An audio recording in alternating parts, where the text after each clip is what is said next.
వైసీపీలో వైఎస్ఆర్ పేరు కనుమరుగవుతుందా?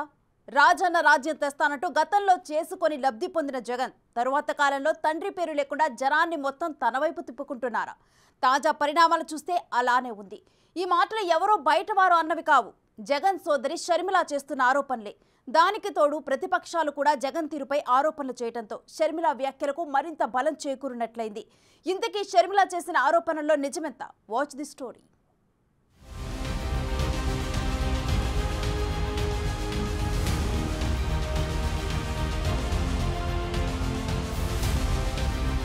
వైఎస్ రాజశేఖర్ రెడ్డి తెలుగు రాష్ట్రాల్లో ఇది పేరు కాదు, బ్రాండ్ అని చెప్పొచ్చు.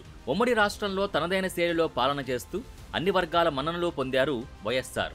ఆయన మరణం తర్వాత కాంగ్రెస్ పార్టీతో విభేదించి తండ్రి పేరు కలిసి వచ్చేలా యువజన శ్రామిక రైతు కాంగ్రెస్ పేరుతో పార్టీ పెట్టిన జగన్ తన తండ్రి మరణం తర్వాత తనని కొందరు ఇబ్బంది పెట్టారనే విషయాన్ని జనంలోకి బలంగా తీసుకువెళ్లడంలో సక్సెస్ అయ్యారు. దీంతో పాటు వైఎస్ఆర్ కుమారుడికి అవకాశం ఇవ్వాలనే విధంగా జనంలో తనదైన మార్క్ ఏర్పాటు చేసుకున్నారు. 2014లో ప్రజలు అవకాశం ఇవ్వకపోయినా 2019లో మాత్రం ఏపీ ప్రజలు వైసీపీకి ఏకపక్ష విజయం కట్టబెట్టారని చెప్పడంలో ఎలాంటి అతిశయోక్తి లేదు. ఏకంగా 151 సీట్లతో జగన్ని గెలిపించి రాజశేఖర్ రెడ్డిపై తమకున్న ప్రేమని జనం చాటుకున్నారని రాజకీయ వర్గాలు చెబుతున్నాయి.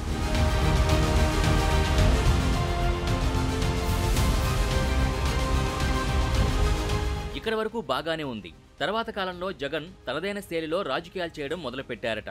తండ్రి పేరుతో అధికారంలోకి వచ్చిన భవిష్యత్తులో తనని మాత్రమే చూసి ఓటు వేసేలా జనాల మైండ్ సెట్ మార్చేలా ప్రణాళికలు రచిస్తూ క్రమంగా వైఎస్ఆర్ పేరుని, ఆయన పేరుతో ఉన్న పథకాల్ని ప్రణాళికతోనే దూరం చేస్తున్నట్టు సొంత కుటుంబీకులే ఆరోపిస్తున్నారు. ఇప్పుడున్న ప్రభుత్వం వైఎస్ఆర్ మార్కు పాలన కాదని, ఇది ముమ్మాటికి జగన్ మార్కు పాలనంటూ ఆయన సోదరి వైఎస్ షర్మిల ఆరోపణలు చేస్తున్నారు.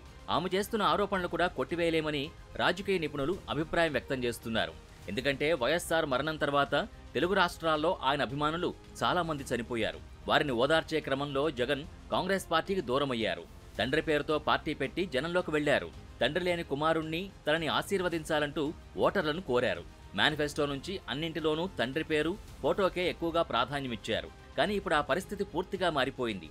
అన్నీ తానే వ్యవహరిస్తున్నారని కుటుంబీకులే ఆరోపణలు గుప్పిస్తున్నారు.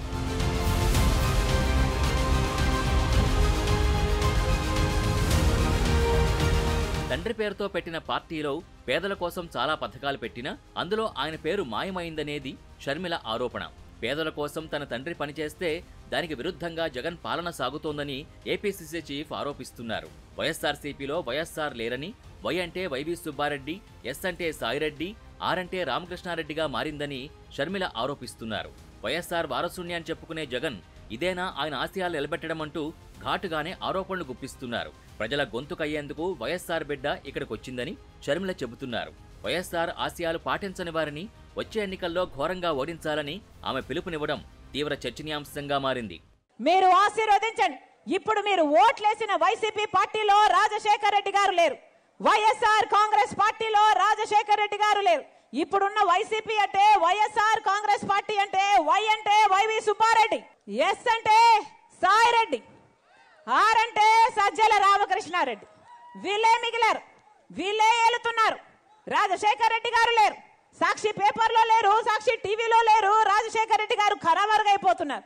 ఇది రాజశేఖర్ రెడ్డి గారి మార్క్ రాజకీయం కాదు, ఇది జగన్మోహన్ రెడ్డి గారి మార్క్ రాజకీయం. ఇది అవసరం లేదు. మాట తప్పే, మడమ తిప్పే ఈ రాజకీయం అవసరం లేదు. హత్య రాజకీయాలను ప్రోత్సహించే ఈ రాజకీయ నాయకులు అవసరం లేదు. సొంత చిన్నానని పొట్టను పెట్టుకున్న అవినాష్ రెడ్డి గారిని పక్కన పెట్టుకుని తిప్పడమే కాకుండా మళ్ళీ ఆయనకే టికెట్ ఇచ్చారు అంటే అహంకారం కాకపోతే ఏమిటి అని అడుగుతున్నాం. మళ్ళీ ఒకసారి చెప్తున్నాం, రాజశేఖర్ రెడ్డి బిడ్డ మాటిస్తుంది. రాజశేఖర్ రెడ్డి బిడ్డ మళ్ళీ రాజశేఖర్ రెడ్డి గారి సంక్షేమ పాలన మీ చేతుల్లో పెట్టేంత వరకు అలుపెరగని పోరాటం చేస్తుంది అని మాటిస్తున్నాం. వైఎస్ షర్మిల ఆరోపణలకి బలం చేకూర్చేలా ప్రతిపక్షాలు కూడా జగన్ పై తీవ్ర విమర్శలు చేస్తున్నాయి. 2014లో తండ్రి మరణంతో రాజకీయాలు చేసిన జగన్ 2019లో తన చిన్నాన్నని చంపారంటూ జనంలో సింపతి క్రియేట్ చేసుకున్నారని టీడీపీ ఆరోపిస్తోంది. ముందు రాజశేఖర్ రెడ్డి, తర్వాత వివేకానంద రెడ్డి పేరు వాడుకున్నారని చంద్రబాబు ఫైర్ అయ్యారు.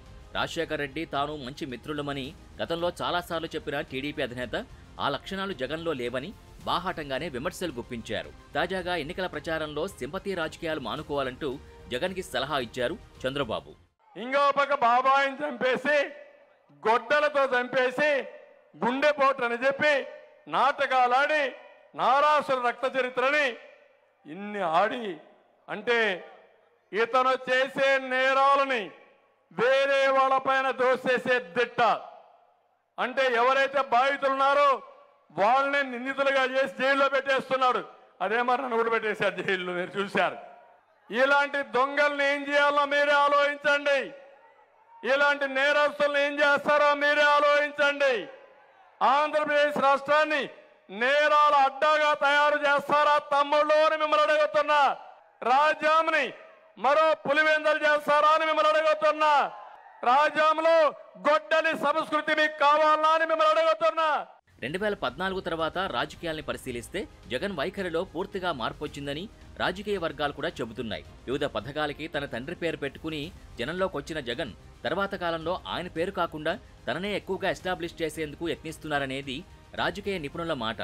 భవిష్యత్తులో తాను రాజశేఖర రెడ్డి కొడుకుగా కాకుండా జగన్ అనే మార్కు తీసుకొచ్చేందుకు సన్నాహాలు చేస్తున్నారనే వాదనలు బలంగా ఉన్నాయి.